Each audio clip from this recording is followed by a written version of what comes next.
n'est pas excellent, parce qu'on l'a vu, quand il était à l'Assemblée nationale, il s'est toujours prononcé sur les questions d'actualité, même en 2006, le jour où il s'est engagé aux côtés du candidat Boni Yayi, c'était au Palais de la Marina, j'y étais, il avait fait un très bon discours. Maintenant, ce qu'il faut retenir peut-être, c'est que l'homme a été nommé porte-parole dans des circonstances assez difficiles, et il était appelé à défendre des dossiers, ma foi, indéfendables. C'était dans le contexte de la crise ICC Service, il fallait trouver des arguments, et l'homme n'a pas été à la hauteur, il n'a pas pu parce que c'était difficile. La preuve, celui qui l'a précédé n'a pas réussi. Le ministre Kwasi, on l'a nommé, il a fait 2 sorties et on a compris qu'il ne pouvait pas, on l'a remplacé et cela a produit les mêmes résultats.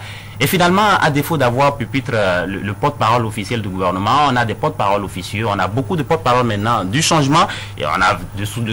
Non, c'est pas le changement, nous parlons de gouvernement. Oui, bien sûr, mais à défaut d'avoir... Pour moi, c'est pas la même chose du tout. Ouais, mais écoutez, mais là-bas, c'est pratiquement...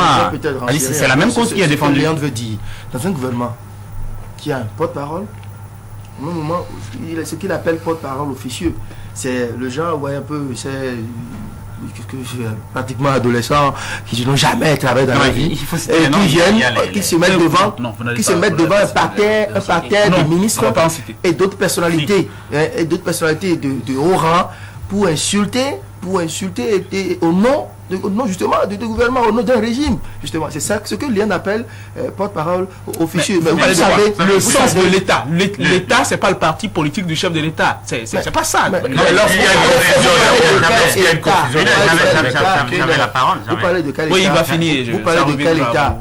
L'État d'aujourd'hui, le régime en place, c'est ça aujourd'hui. Écoutez, vous voyez des ministres, de grands ministres assis, et on met des jeunes gens devant pour les insulter et pour porter ça c'est de la délinquance verbale. Non, mais justement, on va pas en parler. C'est ça aussi. C'est de la délinquance verbale. La réalité dont nous parlons et qui en fait ne permettent pas au porte-parole désigné officiel de faire son travail. Et puis, en ce qui concerne le candidat Zanaï, il ne faut pas oublier, quand il parle de candidat Zanaï en termes de bon communicateur, et c'est parce qu'il a tenu un bon discours à un moment donné qu'il est bon communicateur. N'oubliez pas que le même candidat Zanaï, à un moment donné, puisque attendant peut-être les retombées de son combat aux côtés du candidat Yahi n'ayant pas eu, vous vous souvenez, les discours acerbes qu'il tenait à l'époque, il critiquait vertement le régime. Et puis, pof, on lui a trouvé ça part du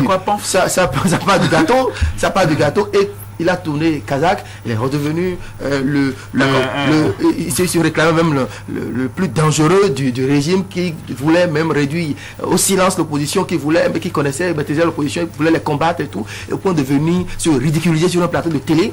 Vous voyez un peu? Donc c'est ça, l'euphorie, la joie de devenir ministre, et puis quelques semaines plus tard, porte-parole, tout ça. Et puis aujourd'hui, le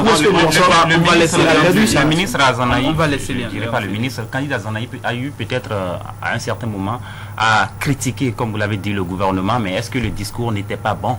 C'est là toute la question. Et moi je pense que c'est aussi sur cette base-là qu'on a nommé porte-parole.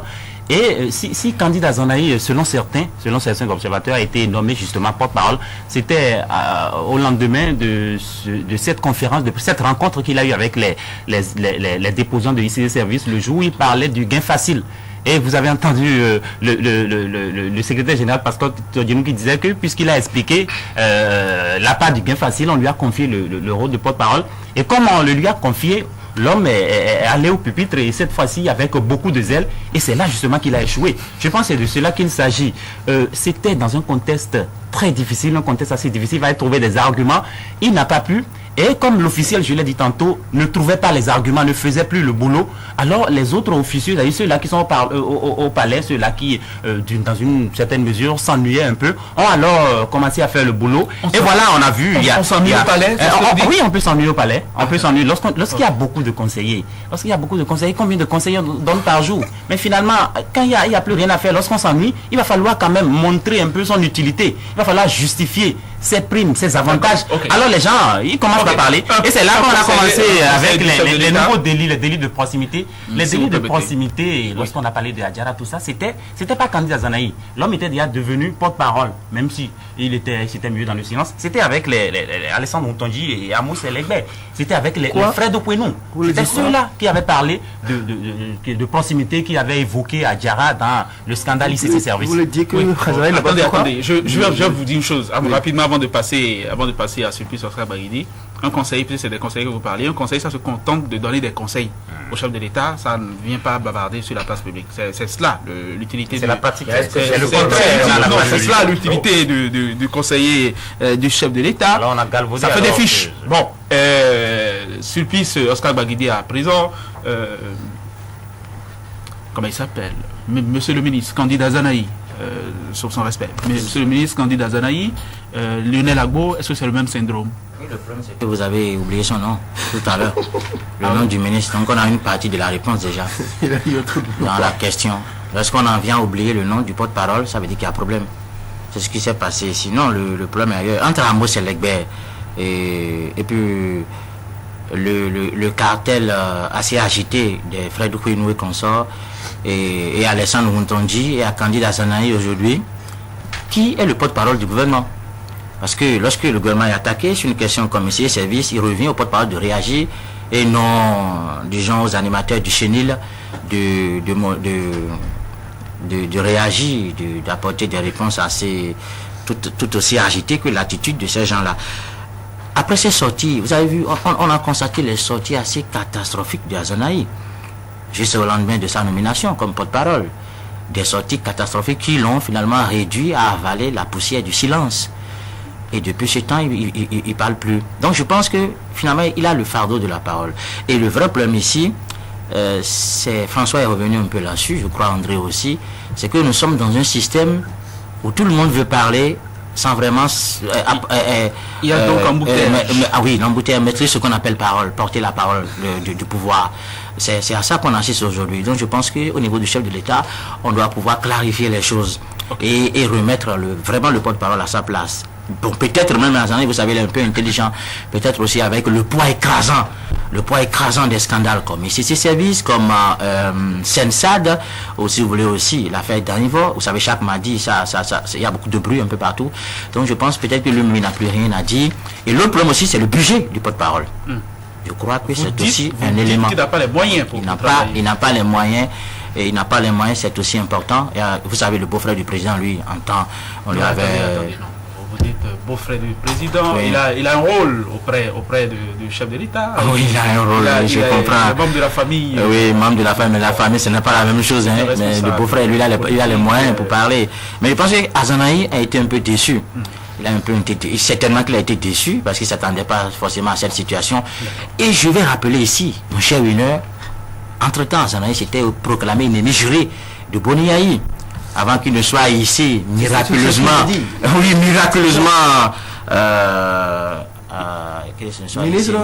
ministre, il a été sur liste opposé au chef de l'État, notamment dans cette région-ci.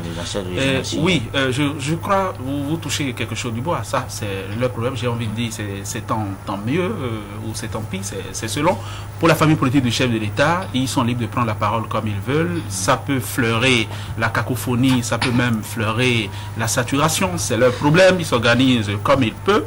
Mais ce que je vous disais, moi, je parlais d'État, je parlais de choses autrement plus sérieuses pour nous tous, pour la collectivité nationale. Je parlais de celui qui porte la parole du gouvernement, qui pour moi, c'est un rôle assez spécial. Je pense que c'est un élément de modernité dans la gouvernance d'un État. Et puis, il y a des modèles quand même à suivre.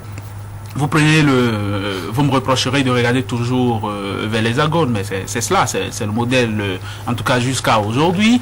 Vous avez un porte-parole du gouvernement, François Barouin. Vous avez des porte-parole de l'UMP, qui est le parti politique du chef de l'État, et qui assume, et qui monte au front, et qui défend le chef de l'État. Mais me semble-t-il, c'est deux choses complètement distinctes. Et je crois que chez nous, ce qui est en panne, c'est plutôt le porte-parole, pour parler comme André, le porte-parole du gouvernement. Parce que la famille politique du chef de l'État, ça parle toujours, ça parle même beaucoup. Qui est le porte-parole de cette famille-là? Je peux faire cette observation. Non, je m'en préoccupe pas. Je m'en préoccupe pas. Oui, c'est vrai, il y a un porte-parole de la présidence, comme on peut en avoir ailleurs, comme aux États-Unis par exemple. Oui, mais qui ne dit plus rien depuis un moment. Lionel Agbo, on voudrait déjà qu'il se signale, on voudrait déjà qu'il donne des nouvelles. C'est quelqu'un que nous aimons bien par ailleurs. Ça, c'est un autre élément. Et puis, il y a le maître. pour moi, c'est le maître absolu. Je pense que celui-là, il est d'emblée rentré dans l'inconscient collectif, dans le subconscient des Béninois, comme quelqu'un d'à part, dans ce rôle-là, dans le rôle de porte-parole du gouvernement. C'est Zogang, c'est le ministre porte-parole que Kérékou a usé, il a usé à fond pendant 5 ans et demi. Je crois que celui-là, il a mis la barre très haute et je ne sais pas si vous avez fait attention, depuis qu'il n'est plus là, on en a utilisé peut-être près d'une dizaine. C'est-à-dire qu'on n'arrive pas à trouver quelqu'un d'autre dans le rôle. On n'arrive pas à trouver quelqu'un pour mettre les habits de porte-parole qui lui siérait. Donc, me semble-t-il, c'est un hommage que nous devons ce matin. Encore que ce rôle... le même sujet. Le transfèrement. L'extradition. Oui, encore que le rôle que le ministre Zossou a rempli, et je veux dire correctement, puisque son patron l'a maintenu longtemps, j'ai dit 5 ans et demi, ce rôle qu'il a rempli là, tout le monde n'était pas d'accord. Tout le monde n'était pas d'accord peut-être sur le fond, mais tout le monde était d'accord sur l'animation qu'il apportait, sur la parole qu'il portait, ça tonnait, c'était clair, c'était absolument clair dans l'opinion, donc c'est un hommage qu'il faut lui rendre. Et moi, pour finir, et je crois qu'on va finir sur la question aussi, je crois que le ministre porte-parole du gouvernement, qui est en même temps ministre de l'Industrie, il est occupé par la révolution industrielle. Quelle industrie au Bénin? Non, il s'en occupe. À partir de ce moment-là, il faut commencer un jour. Hein. Non, comment? Quand le ministre devant nous partait de l'industrie, il a dit qu'il a réussi la révolution agricole et ensuite la révolution industrielle. La révolution industrielle, il n'a pas réussi parce qu'il a mis la machine en route et que Candidat Zanaï devrait faire aboutir tout ça. On y est. Candidat Zanaï est en train de faire de notre pays mettons une puissance industrielle. Et à partir ça se passe où les réalités. Il faut nous informer. Ça se passe où? Les résultats sont ici au Bénin. Et à partir de ce moment, ce volet-ci l'occupe peut-être davantage que le volet porte-parole. Il y a combien d'industries, de sociétés sur la zone franche le ministre la révolution se passe où? Est au charbon, il travaille. J'ose croire qu'il s'agit d'une ironie très intelligente de la part de Wiener. Et ça pose un problème. Alors, qu'est-ce qui occupe Azanaï parce qu'on n'a pas d'industrie et qui ne porte plus vraiment la parole? Non, ça veut dire que c'est la révolution industrielle. Maintenant, je pense qu'il y a quelque chose qui a favorisé. On ne tient plus les conseils des ministres seulement les mercredis. Ça se tient maintenant à tout moment. Donc, il est occupé au moins par la lecture de la communication. Non, je voulais pas dire ça. Sous le général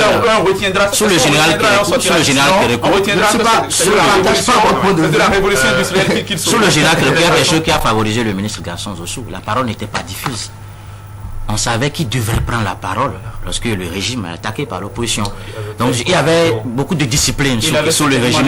Maintenant vous avez le mot. Oui, la discipline, il y avait moins d'erreurs et Zossou était bien dans ce rôle, très éloquent, très rationnel. Le sens de l'État. On peut ne pas aimer ce qu'il... Et le sens de la mise en scène aussi. La mise en scène, l'argumentation.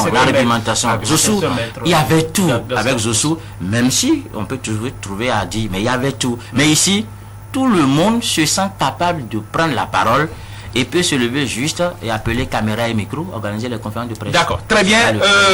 Je sais que vous attendez tous cet instant-là. L'instant zapping, on l'a annoncé hier. C'est spécial ICC Service et Consort pour parler très officiellement. Et c'est la suite ce matin. Et on verra encore ce matin qui a tiré les marrons du feu et qui a tiré des leçons. ICC Service a un groupe qui est versé dans le social.